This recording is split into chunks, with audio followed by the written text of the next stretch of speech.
नमस्कार विद्यार्थी मित्रांनो, आज आपण एक नवीन विषय घेऊन आपणा सर्वांच्या समोर मी येतोय। ज्या पद्धतीनं आपण इतिहास विषयाचे व्हिडिओज बघत आहात ते अभ्यासण्याचा प्रयत्न करत आहात आणि तुमचे प्रतिक्रिया तुमचे प्रतिसाद चांगल्या पद्धतीनं माझ्यापर्यंत पोहोचत आहेत आणि तुम्हाला माझं शिकवणं चांगल्या पद्धतीनं आकलन होतंय सगळ्या पाठांचं हे लक्षात आलं। त्यामुळेच आता आपण आणखी एका नव्या विषयाला घेऊन काही व्हिडिओज तयार करतोय, बनवत आहोत आणि तुमच्यापर्यंत पोहोचवत आहोत। विषय आहे अर्थातच अर्थशास्त्र आणि अर्थशास्त्राचा एकत्रित विचार आपण 10 प्रकरणांच्या माध्यमातून 10 पाठांच्या माध्यमातून या 12वीच्या अभ्यासक्रमामध्ये करणार आहोत। साहजिकच जो एक थोडा पार्ट या कोरोनाच्या पार्श्वभूमीवर वगळण्यात आलेला आहे अभ्यासक्रमातून, तो पार्ट आपल्याला नक्कीच तुमच्यापर्यंत पोहोचवण्याचा माझा उद्देश असेलच, पण आहेच आणि तो आपल्याला आकलन झाला असेल। जो पार्ट वगळलेला आहे तो आपला सर्वांना परिचित असेलच। तर आपण आजच्या या भागामध्ये थेट पहिल्या प्रकरणाला सुरुवात करत आहोत अर्थशास्त्रामधील, ज्या प्रकरणाचं नाव आहे सूक्ष्म अर्थशास्त्र आणि स्थूल अर्थशास्त्राचा परिचय। प्रकरणाच्या पाठाच्या नावामध्येच 2 संकल्पना आहेत, 2 कन्सेप्ट आहेत, सूक्ष्म अर्थशास्त्र आणि स्थूल अर्थशास्त्र। या नावांमध्येच या संपूर्ण पाठाचा काय आहे सार दडलेला आहे आणि एकदा जर या 2 संकल्पनांचा गाभा थोडक्यामध्ये तुम्हाला लक्षात आला, त्याचं आकलन झालं, मी ते अतिशय चांगल्या पद्धतीनं सोप्या पद्धतीनं तुम्हाला सांगेनच, ते लक्षात आलं की यामध्ये पुढे येणाऱ्या सगळ्या कन्सेप्ट तुम्हाला सहज लक्षात राहतील आणि त्याचं चांगल्या पद्धतीनं आकलन होऊन जाईल। त्यामुळे टेन्शन घेऊ नका आणि कोणतीही चिंता मनात बाळगू नका। आपण अतिशय हलक्या फुलक्या आणि साध्या सोप्या पद्धतीनं तुम्हाला अर्थशास्त्र शिकवणार आहे।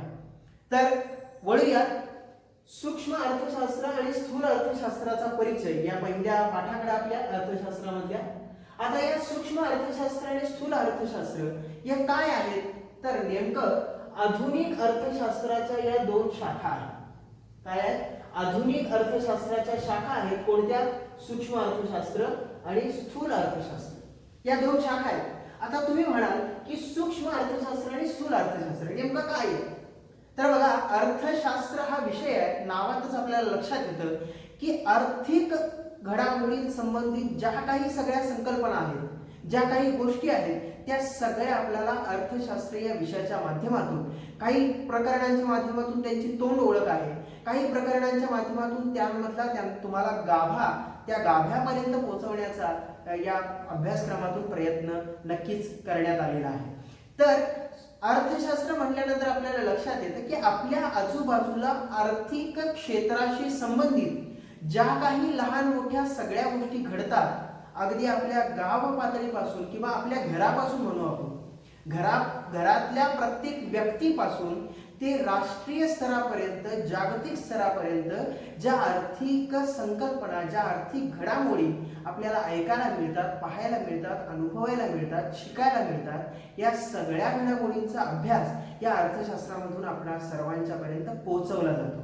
तर याच अर्थशास्त्राच्या 2 शाखा सूक्ष्म आणि स्थूल अर्थशास्त्र। मग यांचा अर्थ काय? तर थोडक्यात आणि सोप्या भाषेत सांगतो, सूक्ष्म अर्थशास्त्र म्हणजे लहान गोष्टींचा ज्यामध्ये अभ्यास केला जातो, सूक्ष्मात सूक्ष्म गोष्टींचा अभ्यास केला जातो, ते सूक्ष्म अर्थशास्त्र। आणि स्थूल अर्थशास्त्र म्हणजे व्याप्तीनं जास्त असणाऱ्या, व्यापक असणाऱ्या अनेक घटक ज्या एका गोष्टीमध्ये समाविष्ट असतात, अशा मोठ्या गोष्टीचा अभ्यास करणारं अर्थशास्त्र म्हणजे स्थूल अर्थशास्त्र। म्हणजे आपण म्हणतो बघा, एखादी व्यक्ती जर थोडी जराशी अशी अंगाने थोडीशी जरा जाड असेल तर आपण म्हणतो की स्थूलपणा वाढला। म्हणजेच काय, व्याप्ती जास्त आहे, ज्यामध्ये अनेक घटक समाविष्ट आहेत किंवा ज्या गोष्टीचा कार्यकारण किंवा कार्यक्षमता किंवा त्याची कार्याचा आढावा हा मोठ्या प्रमाणावर ज्या गोष्टीमध्ये समाविष्ट झालेला आहे, ती गोष्ट मोठी म्हणून आपण ओळखतो, स्थूल म्हणून ओळखतो। तर सूक्ष्म म्हणजे अतिशय लहान, बारीक अशी गोष्ट म्हणून सूक्ष्म म्हणून आपण ओळखतो। तर या दोन्ही गोष्टींचा सर्वप्रथम उल्लेख कशाचा? सूक्ष्म अर्थशास्त्र आणि स्थूल अर्थशास्त्र या दोन्ही गोष्टींचा सर्वप्रथम उल्लेख एक नॉर्वेजियन अर्थशास्त्रज्ञ आहेत किंवा अर्थतज्ञ आहेत जे ओस्लो विद्यापीठात ओस्लो विद्यापीठ म्हटल्यानंतर ज्या व्यक्तीचं आपल्याला प्रामुख्याने नाव पुढे येतं ते अर्थशास्त्रज्ञ अर्थतज्ञ रॅग्नर फ्रिश यांनी पहिल्यांदा या दोन गोष्टींकडे लक्ष वेधलं आणि त्यांनी हे दोन घटक किंवा या दोन शब्द हे कोणत्या शब्दापासून निर्माण झाले तर साहजिकच आहे आपल्या समोर आहे मायक्रोस MIKROS मायक्रोस या ग्रीक शब्दापासून सूक्ष्म अर्थशास्त्र ही संकल्पना तयार झाली आणि मॅक्रोस MAKROS या ग्रीक शब्दापासून स्थूल अर्थशास्त्राची संकल्पना रॅग्नर फ्रिश या नॉर्वेजियन अर्थशास्त्रज्ञांनी मांडली.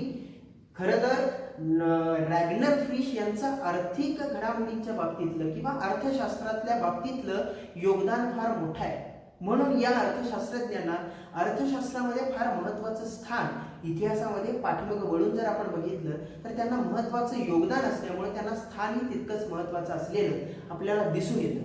तर या नॉर्वेजियन अर्थशास्त्रज्ञांनी पहिल्यांदा या शब्दांचा प्रथम वापर केला. मायक्रोस आणि मॅक्रोस सूक्ष्म आणि स्थूल लहान आणि मोठा या दोन शब्दांचा पहिल्यांदा त्यांनी वापर केला. सर्वप्रथम या संकल्पना त्यांनी मांडल्या.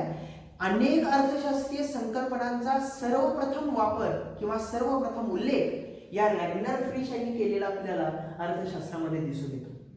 तर याच दोन संकल्पना आपल्याला लक्षात आल्या असतील. आधुनिक अर्थशास्त्राच्या दोन शाखा सूक्ष्म आणि स्थूल अर्थशास्त्र. सूक्ष्म म्हणजे लहान, स्थूल म्हणजे मोठा. सूक्ष्म म्हणजे ग्रीक भाषेतला मायक्रोस या शब्दापासून ही संकल्पना निर्माण झाली तयार झाली आणि ग्रीक भाषेतल्या मॅक्रोस या शब्दापासून स्थूल अर्थशास्त्र ही संकल्पना निर्माण झाली. या दोन्ही संकल्पनांचा सर्वप्रथम वापर किंवा सर्वप्रथम मांडणी ही रॅग्नर फ्रिश या नॉर्वेजियन अर्थशास्त्रज्ञांनी केली, ज्यांनी अर्थशास्त्रातल्या अनेक संकल्पनांचा सर्वप्रथम वापर किंवा उल्लेख ज्या शास्त्रज्ञांनी केलेला आहे ते रॅग्नर फ्रिश यांनी केलेला आहे. आपल्याला तोंड ओळख लक्षात आली असेल. या पाठामध्ये फार काही अवघड नाही. शब्द जे आहेत तुम्हाला कधी जड वाटतील किंवा नेमकं काय आहे याच्यामध्ये असा प्रश्न पडेल, पण नक्कीच साध्या सोप्या भाषेमध्ये मी हे सांगण्याचा प्रयत्न करतोय. तुम्हाला नक्कीच लगेच समजत जाईल. तर पहिल्या शाखेकडे आपण आता बोलूयात. सूक्ष्म अर्थशास्त्र म्हणजेच काय, लहानातल्या लहान गोष्टींचा अभ्यास करणारं अर्थशास्त्र. म्हणजेच थोडक्यात असं म्हणता येईल की अर्थशास्त्रामधील लहानातल्या लहान सूक्ष्मात सूक्ष्म गोष्टींचा अभ्यास ज्या अर्थशास्त्रामध्ये केला जातो त्या अर्थशास्त्राला सूक्ष्म अर्थशास्त्र असं म्हणतात. वस्तूचा लहान भाग किंवा लहान हिस्सा म्हणजे सूक्ष्म अर्थशास्त्र सोप्या भाषेत. तर आता अर्थ काय या सूक्ष्म अर्थशास्त्राचा, तर यामध्ये कोणकोणत्या वस्तूचा लहान भाग किंवा लहान हिस्सा हे अर्थ सांगितलेला थोडक्यात. तर यामध्ये काय काय गोष्टी येतात तर वैयक्तिक उपभोक्ता. आता तुम्ही म्हणाल की उपभोक्ता म्हणजे काय, वैयक्तिक उत्पादक. आता उत्पादक म्हणजे काय, या दोन गोष्टी उपभोक्ता आणि उत्पादक म्हणजे. उपभोक्ता म्हणजे उपभोग घेणारा, तो म्हणजे उपभोक्ता. म्हणजे एखाद्या दुकानामध्ये तुम्ही गेला, एखादी गोष्ट तुम्ही खरेदी करताय, त्यावेळेला तुम्ही काय करता, खरेदी करता कशासाठी, खरेदी केलेल्या गोष्टीचा उपभोग घेण्यासाठी तुम्ही ती गोष्ट खरेदी करता. म्हणजे तुम्ही काय झालात, ग्राहक झालात. आणि ग्राहक यालाच आपण काय म्हणतो, जो उपभोग घेणारा आहे त्याला आपण उपभोक्ता म्हणतो. मग वैयक्तिक उपभोक्ता म्हणजे काय, एक उपभोक्ता, एक नंबर ऑफ काय आहे, वन, एकच, एक उपभोक्ता. वैयक्तिक उत्पादक म्हणजे उत्पादन करणारा जो असतो त्याला आपण उत्पादक म्हणतो. शेतीतून ऊसाचं उत्पादन घेणारा शेतकरी हा काय झाला, उत्पादक झाला. विकणारा काय झाला किंवा तयार करणारा काय झाला, तो उत्पादक झाला. तर वैयक्तिक उपभोक्ता, वैयक्तिक उत्पादक आणि विशिष्ट वस्तूची किंमत. विशिष्ट हा शब्द फार महत्वाचा आहे, अनेक नाही. विशिष्ट एका वस्तूची किंमत या तिन्ही गोष्टींच्या आर्थिक क्रिया आणि वर्तनाचा अभ्यास ज्या अर्थशास्त्रात केला जातो त्यालाच आपण सूक्ष्म अर्थशास्त्र असं म्हणतो. बघा या तीन गोष्टी ज्या इथे मी लिहिलेल्या आहेत, वैयक्तिक उपभोक्ता, वैयक्तिक उत्पादक आणि विशिष्ट वस्तूची किंमत, यामधल्या प्रत्येक पहिल्या शब्दाला फार महत्वाचं स्थान आहे. यामध्ये हे तिन्ही शब्द आपल्याला काय दर्शवतात तर ही गोष्ट दर्शवतात, लहान, सूक्ष्मात सूक्ष्म. इथं जर म्हटलं सर्व गोष्टींचा, वैयक्तिक म्हणण्यापेक्षा सर्वसमावेशक उपभोक्ता असं जर म्हटलं आपण, किंवा अनेक उत्पादक किंवा अनेक उपभोक्ते किंवा अनेक वस्तूंची किंमत, एकत्रित सर्व वस्तूंची किंमत असं म्हटलेलं नाही. यातून काय दाखवायचा? वैयक्तिक इथं एकच दाखवायचं आहे, वैयक्तिक इथं एकच व्यक्ती दाखवायची आहे, आणि विशिष्ट इथं एकच विशिष्ट वस्तू दाखवायची आहे. म्हणजेच याच्यातून लक्षात येतं की लहानातल्या लहान आर्थिक घडामोडींचा अभ्यास करणारं शास्त्र हे सूक्ष्म अर्थशास्त्र म्हणून ओळखलं जातं. अतिशय सोप्या आणि अधिक विस्तृत पद्धतीने मुद्दाम सांगतोय. तर या तीन गोष्टींचा समावेश, या तीन गोष्टींच्या आर्थिक क्रिया म्हणजे काय, या उपभोक्त्याकडून, उत्पादकाकडून किंवा या वस्तूच्या बाबतीतल्या ज्या काही आर्थिक क्रिया आहेत त्यांचा आणि या उपभोक्त्याचा, उत्पादकाच्या आणि वस्तूच्या वर्तनाचा अभ्यास करणारं शास्त्र म्हणजेच काय, सूक्ष्म अर्थशास्त्र. लहानातला लहान घटक सूक्ष्म अर्थशास्त्र. त्यानंतर आता व्याख्येकडे बोलूया आपण. सूक्ष्म अर्थशास्त्राच्या व्याख्या काय आहे? अर्थव्यवस्थेचे सूक्ष्मदर्शी अध्ययन करणारे अर्थशास्त्र म्हणजेच काय, सूक्ष्म अर्थशास्त्र. बघा पुन्हा एकदा, अर्थव्यवस्थेचे सूक्ष्मदर्शी अध्ययन जिथे केले जाते त्या शाखेला सूक्ष्म अर्थशास्त्र असं म्हणतात. ही व्याख्या आहे मॉरिस डॉब यांची. हे अर्थतज्ञ आहेत, अर्थशास्त्रज्ञ आहेत. त्यांनी सांगितलेलं आहे अर्थव्यवस्था, जी संपूर्ण अर्थव्यवस्था आपण म्हणतो ना, भारताची अर्थव्यवस्था म्हणजे काय, संपूर्ण देशाच्या अर्थव्यवस्थेचं गणित ज्या शाखेमध्ये मांडलं जातं त्याला आपण एकत्रित अर्थव्यवस्था असं म्हणतो. ज्याच्यान्वये देश चालतो, देशातल्या आर्थिक क्रिया ज्याच्यावर आधारित असतात ती शाखा म्हणजेच काय, अर्थव्यवस्था. तर या अर्थव्यवस्थेचं सूक्ष्मदर्शी म्हणजे काय, अधिक खोलात, अगदी शेवटच्या टोकातल्या सूक्ष्मात सूक्ष्म घटकापर्यंत जाऊन त्या घटकाचं अध्ययन केलं जिथं जातं त्यालाच आपण काय म्हणतो, सूक्ष्म अर्थशास्त्र. नावात आहे सूक्ष्म, जिथं अभ्यास केला जातो, ज्या अर्थशास्त्राचा अभ्यास सूक्ष्म केला जातो तिथं सूक्ष्म अर्थशास्त्र होतं असं म्हटलं तरी आपल्याला थोडक्यात लक्षात ठेवायला अजिबात अडचण येणार नाही. तर आता याचा पुढे आपण वळणार आहोत. सूक्ष्म अर्थशास्त्राची व्याप्ती काय आहे, कुठं कुठं हे सूक्ष्मशास्त्र, अर्थशास्त्र व्यापक बनलेलं आहे ते आपण बघूयात या. तर आपण सूक्ष्म अर्थशास्त्राची व्याप्ती आता बघूया. यामध्ये महत्वाचे 3 घटक आहेत. या 3 घटकांच्या बाबतीतली पुस्तकामध्ये जी एक ट्री डायग्राम दिलेली आहे ती आपण जर नजरेसमोर ठेवली किंवा ती जर बारकाईने बघितली तर त्यातल्या काही गोष्टी आपल्याला काय कन्सेप्ट लक्षात येणार नाही, पण ते अतिशय सोप्या पद्धतीने मी इथं सांगेन, लक्षात लगेच येईल. बघूयात आपण 3 महत्वाचे घटक. सूक्ष्म अर्थशास्त्राची व्याप्ती कोणकोणत्या प्रकारांमध्ये किंवा कोणकोणते घटक त्यामध्ये समाविष्ट होतात सूक्ष्म अर्थशास्त्रामध्ये ते आपण बघूयात. पहिला घटक आहे बघा, वस्तूंची किंमत निश्चितीचे सिद्धांत. वस्तूंच्या किंमत निश्चितीचा सिद्धांत हा सूक्ष्म अर्थशास्त्रामध्ये काय होतो, समाविष्ट होतो. आपण व्याप्ती बघतोय सूक्ष्म अर्थशास्त्राची. ओके, या सूक्ष्म अर्थशास्त्रामध्ये नेमकं काय काय समाविष्ट आहे ते आपण या ट्री डायग्राम मधून बघणार आहोत. तर याच्या पहिला घटक आहे वस्तूंच्या किंमत निश्चितीचे सिद्धांत. हे सूक्ष्म अर्थशास्त्रामध्ये काय केले जातात, मांडले जातात किंवा महत्वाचे ठरतात. यामध्ये काय असतं, मागणीचं विश्लेषण आणि पुरवठ्याचं विश्लेषण. बघा, एखाद्या अर्थशास्त्रामध्ये, बाजारामध्ये एखाद्या वस्तूची किंमत किती असावी तर त्या वस्तूंच्या किंमत निश्चित करण्याचा सिद्धांत जो आहे तो सूक्ष्म अर्थशास्त्रामध्ये समाविष्ट होतो. आता ही किंमत नेमकी, हा सिद्धांत कशाच्या आधारावर ठरवला जातो तर बाजारपेठेतली मागणी आणि पुरवठा या 2 गोष्टी लक्षात घेऊन या किमती काय केल्या जातात, निश्चित केल्या जातात. आता आपण म्हणतो की सूक्ष्म अर्थशास्त्र हे मागणी विश्लेषणाशी काय आहे, संबंधित आहे किंवा त्यावर आधारलेलं आहे. म्हणजेच काय, थोडक्यात वैयक्तिक उपभोक्त्याचं वर्तन आणि वैयक्तिक उत्पादकाचं वर्तन म्हणजे काय, एखादा एक उत्पादक आणि एक उपभोक्ता यांच्या वर्तनाचा, वैयक्तिक वर्तनाचा किंवा त्यांच्या वर्तनाचा अभ्यास हा काय केला जातो, सूक्ष्म अर्थशास्त्रामध्ये केला जातो. मगाशी आपण बघितलं सूक्ष्म म्हणजे काय, एका विशिष्ट, वैयक्तिक हे घटक आपण बघितले, शब्द बघितले. तर सूक्ष्म घटकांचा अभ्यास ज्या अर्थशास्त्रात तो सूक्ष्म अर्थशास्त्र, आणि त्यातीलच मागणी आणि पुरवठ्यावर हे किंमत निश्चितीचा सिद्धांत काय असतो, आधारित असतो. एखाद्या वस्तूची किंमत किती असावी हे ठरवण्याचे निश्चित करण्याचा सिद्धांत हा सूक्ष्म अर्थशास्त्रामध्ये आहे, जो मागणी आणि पुरवठा यांच्यावर आधारित असतो. त्याच्यावरूनच किंमत ही वस्तूची काय केली जाते, ठरवली जाते. दुसरा घटक आहे तो म्हणजे उत्पादन घटकांच्या किंमत निश्चितीचे सिद्धांत. उत्पादन घटकांच्या किंमत निश्चितीचे सिद्धांत म्हणजे सूक्ष्म अर्थशास्त्रात महत्वाच्या चार घटक हे काय होतात, संयोजन हे महत्वाचे 4 घटक हे काय येतात, या प्रक्रियेत सहभागी होतात. कशाच्या, उत्पादन प्रक्रियेमध्ये. सूक्ष्म अर्थशास्त्रामध्ये उत्पादन घटकांच्या किंमत निश्चितीचा सिद्धांत जो मांडला जातो, त्या प्रक्रियेमध्ये 4 घटक उत्पादन प्रक्रियेमध्ये समाविष्ट असतात. ते म्हणजे भूमी, श्रम, भांडवल आणि संयोजक. म्हणजे काय, आता बघा, भूमीला खंड म्हणजे एखाद्या गोष्टीचं उत्पादन करायचं आहे, तर त्या उत्पादन करणाऱ्या घटकांची किंमत कशी निश्चित करायची, तर थोडक्यात भूमीला खंड म्हणजे किती आकारामध्ये, किती जागेमध्ये, किती खंडामध्ये एखाद्या गोष्टीचं उत्पादन घ्यायचंय. तसं श्रमाला वेतन, एखाद्या कामगार किंवा मजूर जे असतात त्यांच्या श्रमाला वेतन असणं गरजेचंच आहे. त्याचा अभ्यास सुद्धा काय केला जातो, सूक्ष्म अर्थशास्त्रामध्ये केला जातो.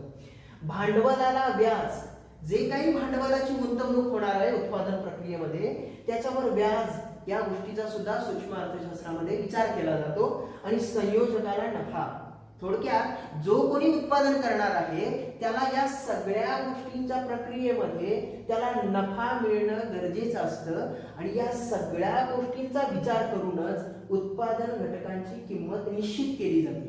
तुम्हाला लक्षात आलं असेल की हे असं वाचल्यानंतर थोडं क्लिष्ट वाटतं, पण या अशा बारकाईनं हे बघितल्यानंतर आपल्याला लक्षात येतं, भूमी, श्रम, भांडवल, संयोजक हे उत्पादन प्रक्रियेमध्ये सहभागी असणारे 4 घटक आहेत महत्वाचे.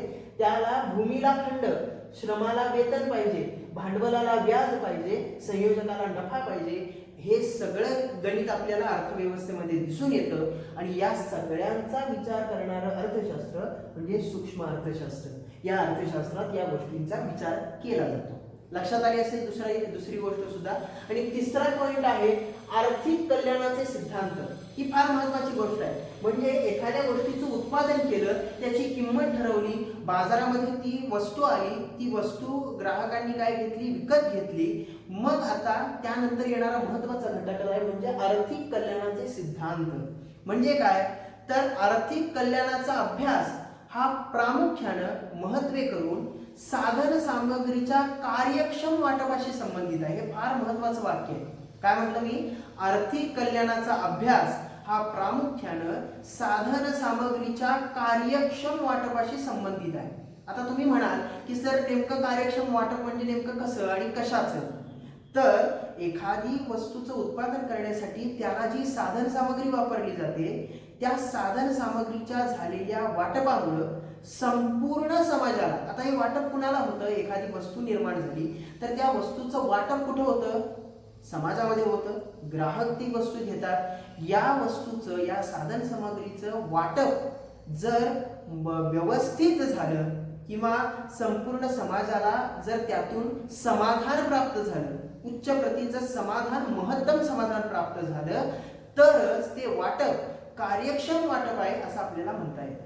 म्हणजे थोडक्यात काय, ज्या वस्तू बाजारात विकायला येतात त्या वस्तू ज्या वेळेला ग्राहक व्यक्ती खरेदी करतात त्याच्यातून जर त्या ग्राहकाला जर समाधान मिळालं तरच ते वाटप काय आहे, कार्यक्षम वाटप आहे. एखादी वस्तू समजा आपण बाजारात जाऊन विकत आणली, विकत घेतली, त्याला काहीतरी आपण किंमत दिलेली असते, आपल्याकडचे पैसे दिलेले असतात, त्याच्या मोबदल्यात ती वस्तू आपल्याला मिळते. ती वस्तू आपण विकत घेतल्यानंतर त्या वस्तूमधून आपल्याला जर समाधान मिळालं तरच खऱ्या अर्थानं ते कार्यक्षम वाटप आहे असं आपण म्हटलं पाहिजे. तर या कार्यक्षम वाटपाशी हे आर्थिक कल्याणाचे सिद्धांत काय आहेत, आधारित आहेत, महत्वाचे आहेत. आता मग आपण म्हणतो की साधन सामग्रीच्या, या साधनांच्या कार्यक्षम वाटपामुळं समाजाचं जास्तीत जास्त आर्थिक कल्याणाचं उद्दिष्ट साध्य होतं. साहजिक आहे, एखादी गोष्ट जर आपण विकत घेतल्यानंतर तिचा जर आपल्याला फायदा होत असेल, वापर चांगला होत असेल, त्यातून समाधान मिळत असेल आपल्याला, तरच आर्थिक कल्याण आपलं होणार. नाहीतर आपण काय म्हणतो, एखादी वस्तू घेतली, त्याला भरमसाठ पैसे दिले, पण त्याच्यातून आपल्याला फायदा काहीच झाला नाही किंवा चांगल्या प्रतीची आपल्याला ती वस्तू मिळाली नाही, तर आपण म्हणतो की पैसे पाण्यात गेले किंवा फुकट गेले. तीच जर वस्तू जर चांगली मिळाली, चांगल्या त्या पैशाचा जर विनियोग चांगला झाला, त्या वस्तूतून आपल्याला समाधान मिळालं, तर आपण म्हणतो की पैसे फिटले, असं आपण थोडक्यात म्हणतो. म्हणजेच काय, त्याच्यातून तुम्हाला समाधान मिळालेलं असतं, म्हणजेच ते वाटप कार्यक्षम झालं असं आपण म्हणतो. आता यामध्ये ह्या आर्थिक कार्यक्षमतांचा अभ्यास थोडक्यात या सूक्ष्म अर्थशास्त्रामध्ये केला जातो. यामध्ये 3 प्रकार आहेत. आर्थिक कार्यक्षमतेचा विचार हा 3 प्रकारांना होतो. त्यातला पहिला प्रकार आहे उत्पादन क्षेत्रातील कार्यक्षमता, उपभोग क्षेत्रातील कार्यक्षमता आणि एकूण आर्थिक कार्यक्षमता. पहिली काय आहे, उत्पादन क्षेत्रातील कार्यक्षमता. आता ही उत्पादन क्षेत्रातली कार्यक्षमता म्हणजे काय, तर उत्पादन क्षेत्रातली कार्यक्षमता म्हणजे उपलब्ध साधन सामग्रीच्या मदतीनं जास्तीत जास्त उत्पादन घडवून आणायचं. एखादी वस्तू बनवायची आहे, त्याच्यासाठी ती तयार करण्यासाठी आपल्याला काय काय वस्तू लागणार आहे, त्याच्या माध्यमातून जास्तीत जास्त उत्पादन घडवून आणायचं.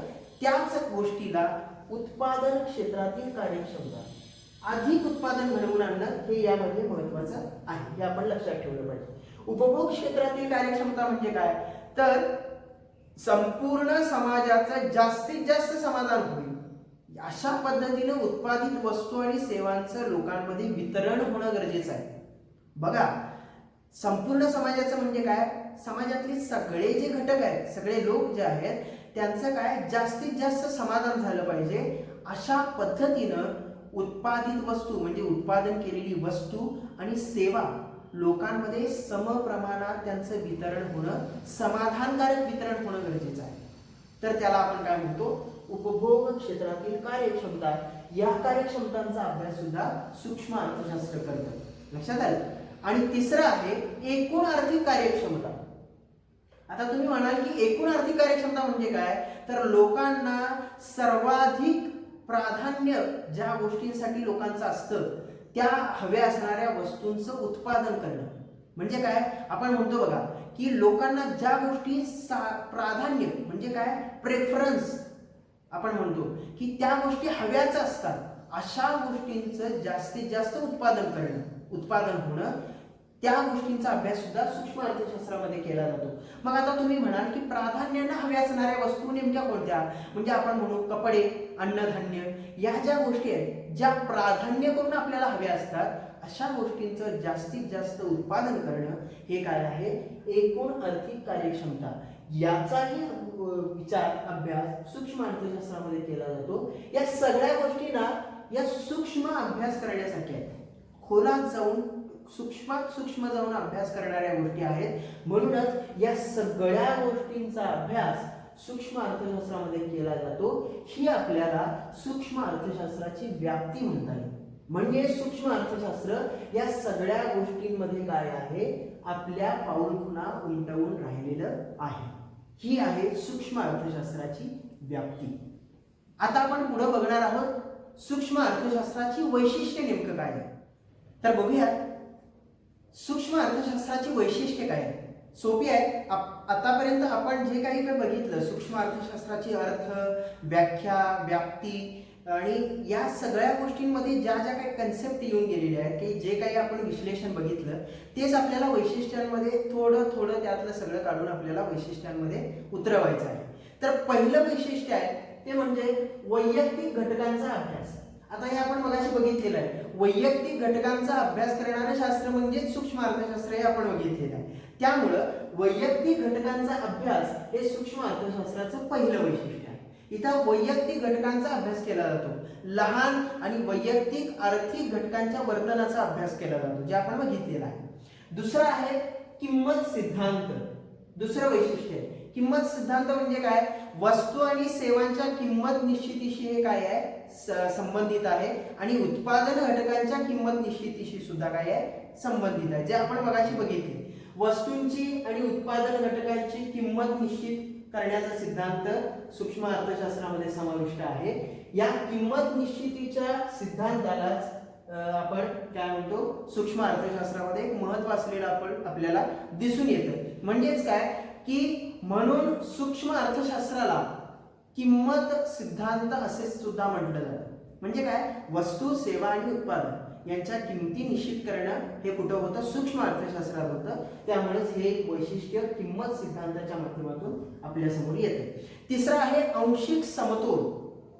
आता आंशिक समतोल म्हणजे काय, समतोल ही संकल्पना पहिल्यांदा आपल्याला महत्वाची आहे. ती म्हणजे काय, दोन घटकांमधलं संतुलन म्हणजे आपल्याला काय, आपण काय म्हणतो त्याला समतोल साधला असं म्हणतो. की बाबा एखाद्या मुलानं खेळ आणि अभ्यास याच्यामध्ये व्यवस्थित संतुलन साधलं म्हणजे काय, त्यानं त्या दोन घटकांमध्ये व्यवस्थित समतोल राखला, साधला, याला आपण काय म्हणतो, दोन घटकांमधला समतोल असं म्हणतो. मग या आंशिक समतोलाचं विश्लेषण म्हणजे काय, तर सूक्ष्मलक्षी अर्थशास्त्रीय विश्लेषण हे आंशिक समतोलाचं विश्लेषण म्हणून आपण ओळखतो. आता यामध्ये नेमकं काय येतंय, तर थोडक्यात एक उपभोक्ता, एक उत्पादन संस्था आणि विशिष्ट उद्योग यांचा स्वतंत्रपणे अभ्यास जिथं होतो ते म्हणजेच काय केलं जातं, इतर सर्व घटकातनं हा एक एक घटक वेगळा काढला जातो. म्हणजे काय, वैयक्तिक घटकाला इतर आर्थिक घटकांपासून काय केलं जातं, बाजूला काढलं जातं आणि त्याच्या समतोलाचा स्वतंत्रपणे अभ्यास केला जातो.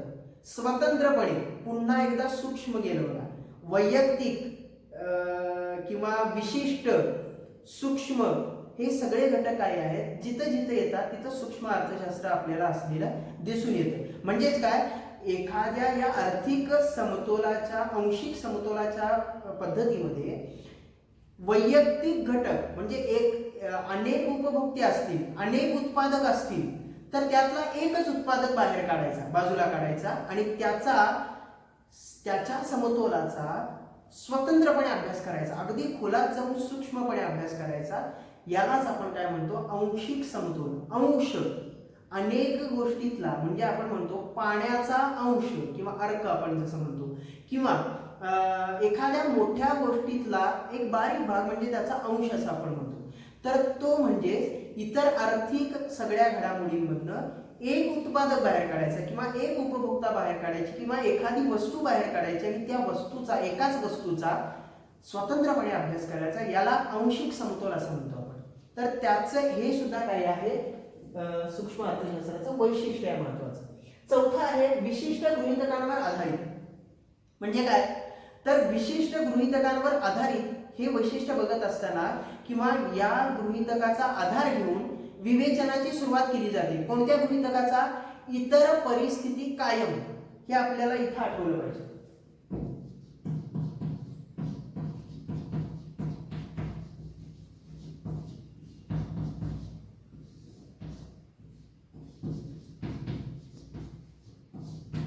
इतर परिस्थिती कायम असताना असे आपल्याला पुढं काय येणार आहे, हे आता नेमकं काय आहे इतर परिस्थिती कायम म्हणजे किंवा विशिष्ट गृहीतक म्हणजे काय, त्याच्यावर आधारलेला आहे, ते आपल्याला पुढे एक एक संकल्पना पुढच्या येणाऱ्या सगळ्या मुद्द्यांमधून किंवा पाठांमधून क्लिअर हळूहळू होत जाणार आहे. आता ही आपल्याला एक परिचय आहे.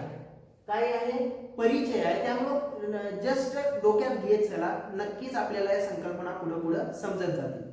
तर इतर परिस्थिती कायम असताना म्हणजे अर्थव्यवस्थेतील बाकीची सगळी परिस्थिती कायम आहे, पण एका विशिष्ट गोष्टीचा अभ्यास करत असताना हे गृहीतक आपल्याला लक्षात घ्यावंच लागतं आणि त्याचं विवेचन करत असताना एखाद्या उपभोक्त्याचं, एखाद्या उत्पादकाचं किंवा एखाद्या वस्तूची हे करत असताना, विवेचन करत असताना आपल्याला इतर परिस्थिती कायम असताना dot dot dot dot dot काय आहे ते गृहीतकांवर आधारित जे आहे, तर ते हे गृहीतक आपल्याला लक्षात ठेवणं गरजेचं आहे. मग त्यामध्ये काय काय येतं, पूर्ण रोजगार किंवा पूर्ण स्पर्धा, शुद्ध भांडवलशाही, सरकारचं निर्हस्तक्षेपाचं धोरण यांचाही आधार या सूक्ष्म अर्थशास्त्राला असतो किंवा या गृहीतकांमुळे सिद्धांताचं विवेचन सोपं होतं. एखादा किंमत निश्चितीचा सिद्धांत असला तर काही गृहीतकं त्याची ठरलेली आहेत, त्या गृहीतकांना धरून ते विवेचन आपल्याला मांडावं लागतं. ते कसं मांडतात ते आपण पुढच्या येणाऱ्या पाठांमध्ये वगैरे आपण शिकणार आहोत. तर विशिष्ट गृहीतकांवर आधारित असं हे काय आहे, सूक्ष्म अर्थशास्त्र आधारलेलं आहे, हे एक वैशिष्ट्य आहे. पाचवा आहे विभाजन पद्धत. सोपी आहे. विभाजन पद्धत म्हणजे काय? सूक्ष्मलक्षी अर्थशास्त्रामध्ये काय केलं जातं? अर्थव्यवस्थेचे लहानात लहान वैयक्तिक घटकात विभाजन केलं जातं. म्हणजे काय? लहानात लहान वैयक्तिक घटकात. म्हणजे जसं पुन्हा एकदा, अनेक उपभोक्ते आहेत त्यातला एक उपभोक्ता, अनेक उत्पादक आहेत, असंख्य उत्पादक आहेत त्यातला एक उत्पादक, असं लहानात लहान वैयक्तिक म्हणजे एक एक घटकांमध्ये विभाजन केलं जातं आणि नंतर त्या एका विशिष्ट घटकाचा वैयक्तिक आणि तपशीलवार अभ्यास केला जातो. त्यालाच आपण विभाजन पद्धत म्हणतो. म्हणूनच विभाजन पद्धत हे सूक्ष्म अर्थशास्त्राचं आणखी एक महत्त्वाचं वैशिष्ट्य आहे. पुढचा आहे सीमांत तत्वाचा वापर. आता तुम्ही म्हणाल की सीमांत तत्व म्हणजे नेमकं काय? तर सीमांत संकल्पना ही सूक्ष्म आर्थिक विश्लेषणाचं मुख्य साधन मानलं जातं. सूक्ष्म आर्थिक विश्लेषणाचं मुख्य साधन म्हणजे सीमांत कल्पना. सीमांत परिमाण म्हणजे एका वाढीव नगामुळे एकूण परिमाणात जो काय बदल होतो तो शोधणं किंवा तो मांडणं म्हणजे सीमांत तत्व. म्हणजे आता थोडक्यात आपण असं म्हणता येईल की एका वाढीव नगामुळे एकूण परिमाणात होणारा बदल कायम एका विशिष्ट रेशोमध्ये त्या एखाद्या वस्तूचं उत्पादन घेतलं जातं. पण एखाद्या वेळेस त्या ठरलेल्या परिमाणामध्ये एखादा नग वाढला, उत्पादनामध्ये एखादा नग वाढल्यानंतर आतापर्यंतच्या झालेल्या एकूण गोष्टींमध्ये काय बदल होतो किंवा एकूण परिमाणात काय बदल होतो हे शोधणं, याच्यासाठी सीमांत तत्व वापरलं जातं. ते सूक्ष्म अर्थशास्त्रात वापरलं जातं. म्हणूनच सीमांत तत्वाचा वापर सूक्ष्म अर्थशास्त्राचं आणखी एक महत्त्वाचं वैशिष्ट्य आहे. बाजार रचनेचे विश्लेषण हे पुढचं 7वं वैशिष्ट्य आहे. म्हणजेच काय?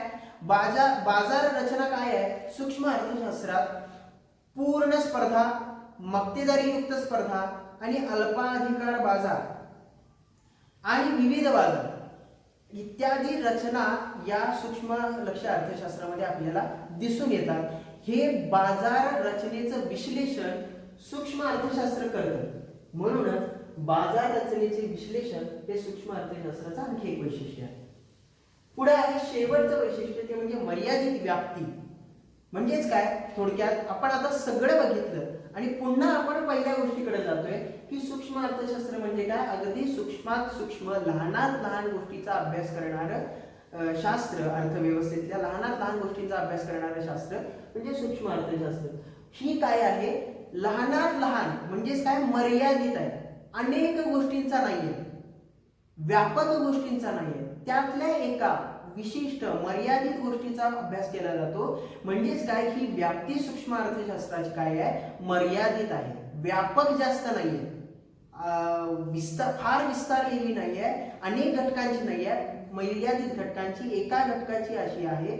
म्हणूनच याला मर्यादित व्याप्ती म्हटलं जातं. म्हणजेच काय? तेजी मंदी, व्यवहार तोल, राष्ट्रीय उत्पन्न, दारिद्र्य, बेरोजगारी, लोकसंख्या किंवा आर्थिक वृद्धी या सगळ्या गोष्टी काय येतात? राष्ट्रव्यापी आर्थिक समस्यांशी संबंधित नसून तर त्या फक्त काय? या वैयक्तिक घटकांपुरती ही सूक्ष्म अर्थशास्त्राची व्याप्ती काय आहे? मर्यादित आहे.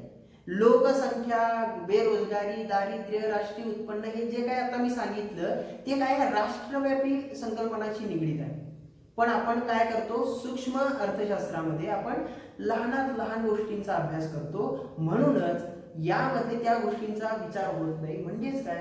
याची व्याप्ती सूक्ष्म अर्थशास्त्राची काय आहे? मर्यादित आहे.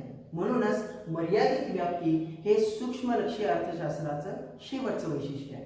तर आपल्याला लक्षात आलं असेल आपण आत्ताच्या या पूर्वार्धामध्ये आपण बघितलेले घटक काय काय आहेत? आधुनिक अर्थशास्त्राच्या 2 शाखा बघितल्या, सूक्ष्म अर्थशास्त्र आणि स्थूल अर्थशास्त्र. त्यांची निर्मिती कोणकोणत्या शब्दांपासून झाली? मायक्रोस आणि मॅक्रोस. रॅग्नर फिश यांनी त्यांचा सर्वप्रथम ती संकल्पना मांडली हे बघितलं. त्यानंतर अर्थ बघितला सूक्ष्म अर्थशास्त्र या पहिल्या शाखेचा. त्यानंतर सूक्ष्म अर्थशास्त्राची व्याख्या बघितली, कोणी मांडली होती आपण बघितली. तर त्या संशोधकाचं आपण बघितलं.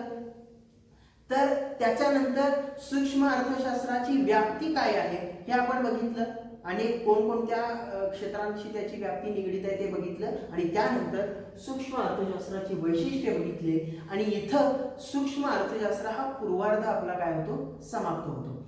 पुढच्या व्हिडिओमध्ये आपण स्थूल अर्थशास्त्र घेऊन अभ्यास करणार आहोत. तोपर्यंत धन्यवाद. भेटूया पुढच्या व्हिडिओमध्ये.